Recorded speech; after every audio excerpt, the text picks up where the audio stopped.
সংকটের বাংলাদেশ, পিআর পদ্ধতি ও ভবিষ্যৎ রাজনীতির নতুন সমীকরণ। দেশ আজ এক গভীর রাজনৈতিক অস্থিরতার মধ্য দিয়ে যাচ্ছে। একদিকে জনগণের আকাঙ্ক্ষা, অন্যদিকে ক্ষমতা আঁকড়ে ধরার প্রবণতা। এই দুয়ের টানাপোড়েনে রাষ্ট্রের প্রতিটি স্তরে আজ চরম অনিশ্চয়তা। গণতন্ত্রের মূল ভিত্তি নির্বাচন, যা জনগণের রায় প্রতিফলিত হওয়ার প্রধান মাধ্যম, আজ নিজেই প্রশ্নবিদ্ধ। এমন এক পরিস্থিতিতে বাংলাদেশ জামায়াতে ইসলামী, যারা দীর্ঘকাল ধরে এদেশে ইসলামী আদর্শ প্রতিষ্ঠা এবং জনগণের অধিকার রক্ষার সংগ্রাম করে আসছে, তাদের ভূমিকা বিশেষভাবে গুরুত্বপূর্ণ। তারা শুধু একটি রাজনৈতিক দল নয়, বরং একটি আদর্শিক কাফেলা, যারা কোরআন ও সুন্নাহর আলোকে একটি ন্যায়ভিত্তিক কল্যাণমূলক সমাজ ও রাষ্ট্র প্রতিষ্ঠার জন্য নিবেদিত প্রাণ। আসন্ন জাতীয় সংসদ নির্বাচনকে কেন্দ্র করে তাদের 5 দফা দাবি, বিশেষ করে সংখ্যানুপাতিক প্রতিনিধিত্ব পদ্ধতির পরিবর্তন, আজ আলোচনার কেন্দ্রবিন্দুতে। দেশের প্রধান রাজনৈতিক দলগুলোর মধ্যে এ নিয়ে মতবিরোধ তীব্র। এই আলোচনা কেবল একটি নির্বাচনী পদ্ধতির পরিবর্তন নয়, বরং এটি দেশের ভবিষ্যৎ রাজনৈতিক গতিপথ, জনগণের প্রকৃত অংশগ্রহণ এবং ইসলামী মূল্যবোধের আলোকে একটি জবাবদিহিতামূলক শাসন ব্যবস্থা প্রতিষ্ঠার স্বপ্নকে ধারণ করে। জামায়াত কি দাবি পূরণ না হলে নির্বাচন থেকে সরে দাঁড়াবে, নাকি দাবি আদায়ের মাধ্যমেই তারা তাদের আদর্শিক সংগ্রামের একটি নতুন অধ্যায় রচনা করবে? এই প্রশ্নগুলো নিয়ে আজ আমরা গভীরে প্রবেশ করব। আমরা বোঝার চেষ্টা করব জামাতের এই অবস্থান কি কেবল রাজনৈতিক কৌশল, নাকি এটি তাদের আদর্শিক অবিচলতা এবং উম্মাহর কল্যাণের প্রতি তাদের অঙ্গীকারের এক প্রামাণ্য দলিল। জামায়াতে ইসলামের দাবিকৃত সংখ্যানুপাতিক প্রতিনিধিত্ব বা পিআর পদ্ধতি কেবল একটি নির্বাচনী সংস্কার নয়, এটি ইসলামী ন্যায় বিচারের একটা আধুনিক প্রতিফলন। বর্তমান ফার্স্ট পাস্ট দ্য পোস্ট, এই একক সংখ্যাগরিষ্ঠতার ভিত্তিতে নির্বাচিত পদ্ধতির বহু দুর্বলতা রয়েছে, যা জনগণের প্রকৃত রায়কে বিকৃত করে এবং রাজনৈতিক মেরুকরণকে তীব্র করে তোলে। অন্যদিকে সংখ্যানুপাতিক প্রতিনিধিত্ব পদ্ধতি নিশ্চিত করে যে প্রতিটি রাজনৈতিক দল তাদের প্রাপ্ত ভোটের শতাংশের ভিত্তিতেই সংসদে আসন লাভ করবে। এটি প্রতিটি ভোটকে মূল্যবান করে তোলে, প্রতিটি নাগরিককে মতামতের স্বীকৃতি দেয়। জামায়াতের এই পদ্ধতি প্রবর্তনের দাবি করেছে কারণ তারা বিশ্বাস করে যে একটি কার্যকর ও প্রতিনিধিত্বশীল গণতন্ত্র ছাড়া একটি কল্যাণমূলক রাষ্ট্র প্রতিষ্ঠা করা সম্ভব না। তারা জানে যে জনগণের ন্যায্য অধিকার প্রতিষ্ঠা এবং জুলুম নির্যাতন থেকে জাতিকে মুক্তি দিতে হলে এটি নিরপেক্ষ, অবাধ ও গ্রহণযোগ্য নির্বাচন সত্যি অপরিহার্য। আর সে নির্বাচনে সত্যিকার অর্থেই জনগণের ইচ্ছার প্রতিফলন ঘটাতে হলে পিআর পদ্ধতির মতো সংস্কারটাও অপরিহার্য।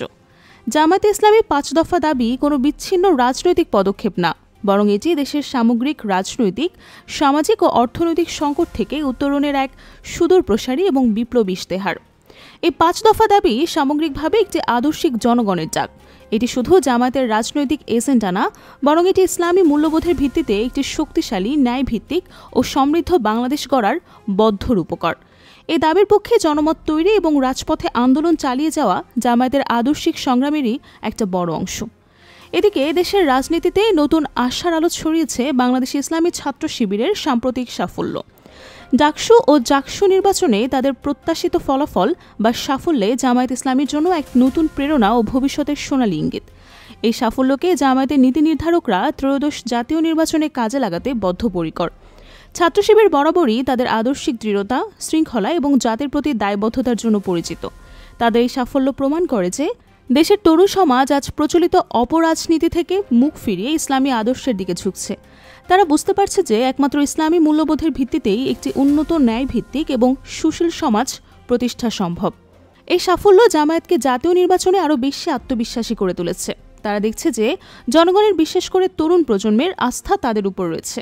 ছাত্র শিবিরের এই বিজয়ে জামায়াতের সামগ্রিক আন্দোলনকে একটা নতুন গতি এবং শক্তি দিয়েছে।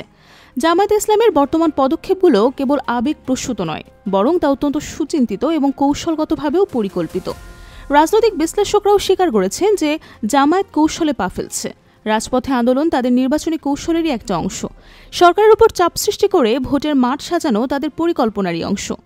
এই কৌশল কেবল একটি নির্বাচনের জেতার জন্য না, বরং একটি আদর্শিক লক্ষ্য অর্জনের জন্য।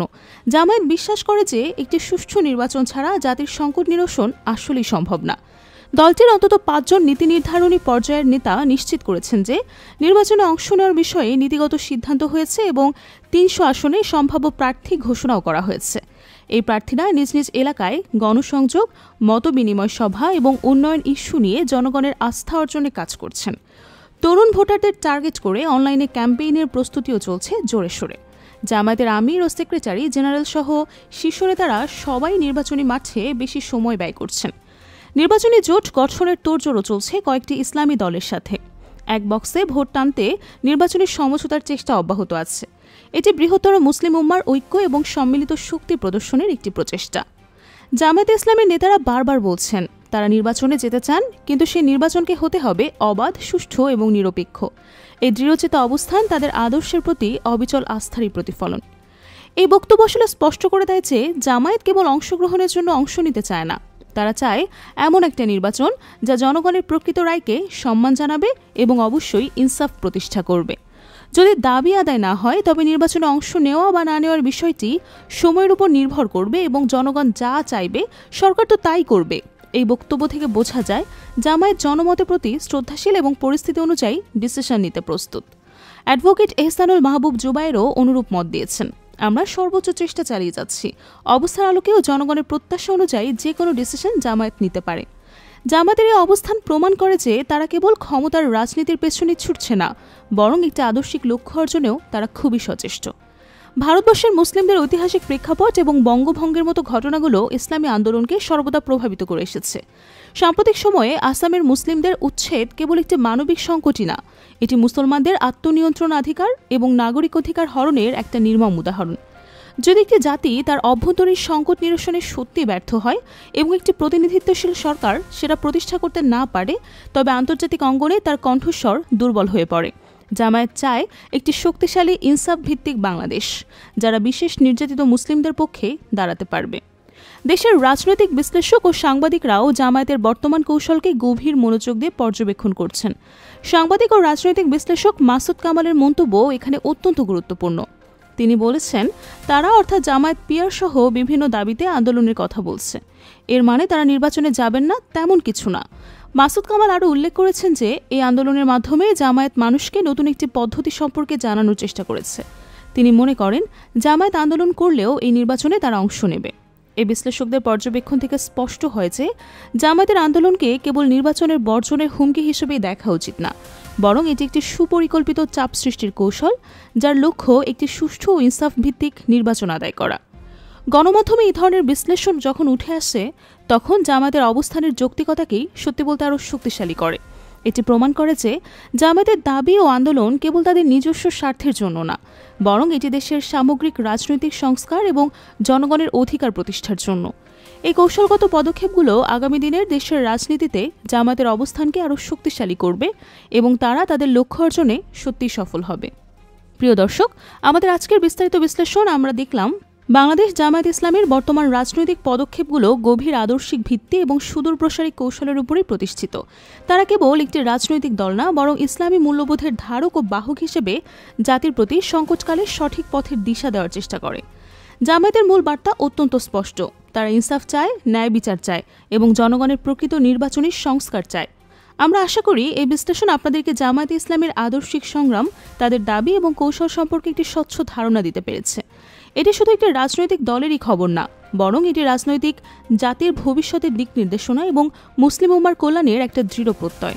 আমরা বিশ্বাস করি অন্ধকার যতই গভীর হোক না কেন, সত্যের আলো একদিন প্রজ্বলিত হবেই।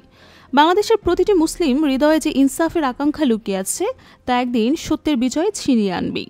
আল্লাহ আমাদের সকলকে সত্য ও ন্যায়ের পথে অবিচল থাকার তৌফিক দিন। আমিন।